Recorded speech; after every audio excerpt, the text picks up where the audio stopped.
Evening, I'm Jeff Glore, and we are reporting tonight from Washington, where preparations are underway to honor former President George H.W. Bush, a man who played a role in so many of the most important events of the 20th century, from World War II to the collapse of the Soviet Union. He died late Friday at 94. Today, a presidential plane, often used as Air Force One, arrived in Houston to bring Mr. Bush to Washington, where he will lie in state beginning tomorrow. A state funeral will be held on Wednesday. In Kennebunkport, Maine, neighbors placed flowers outside the Bush family summer home. In Houston, a passerby spent a quiet moment at a statue of the 41st president. A portrait of Mr. Bush took up the front page of the Houston Chronicle today. Houston was his adopted hometown. Bianna Golodryga begins our coverage from there. One day after the passing of the nation's 41st president, flags flew at half-staff. From Sacramento, California to Sioux Falls, South Dakota, to Kennebunkport, Maine, where Mr. Bush spent his summers. Makeshift memorials, like one near the family's coastal compound at Walker's Point, grew all day. He was a great president, great human being, which probably is why he was in politics so long. He was just a good guy. Today, lawmakers of all political persuasions remembered Mr. Bush as a devoted career public servant, a decent man who put the interests of the country ahead of self.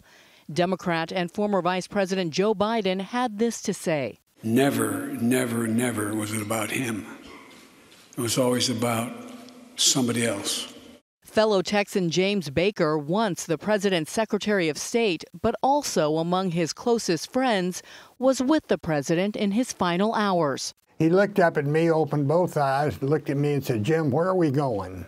I said, "Well, Heffy, we're going to heaven." He said, "That's where I want to go." In Houston, Neil Bush, the former president's fourth of 6 children, reflected on his father's life, finding comfort in his belief that his parents would soon be reunited. I want people to remember him for his kindness, for his love, he leaned into everything he did with love. Jenna Bush Hager wrote on Instagram of a recent conversation with her grandfather in which they discussed the afterlife. "I used to worry about death," she said he told her, "but now, in some ways, I look forward to it." There's some incredible moments. The president's pastor for more than a decade, the Reverend Dr. Russell Levinson Jr., rector of St. Martin's Episcopal Church, was among those with the former president when he died. Can you talk about that moment Friday night? He left this life for the next, and it is the way I think all of us would want to leave this life, surrounded by the ones you love, completely at peace and ready for what follows. Incidentally, Reverend Levinson was also with First Lady Barbara Bush the moment she died back in April of this year.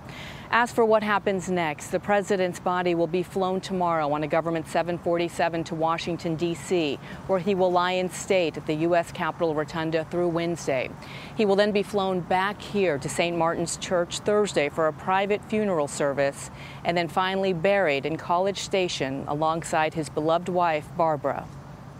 Jeff? Oh, okay, Bianna, thank you very much. And CBS News will have live coverage as former President Bush's body is flown to Washington tomorrow for a public viewing at the U.S. Capitol. Our coverage begins with CBS This Morning.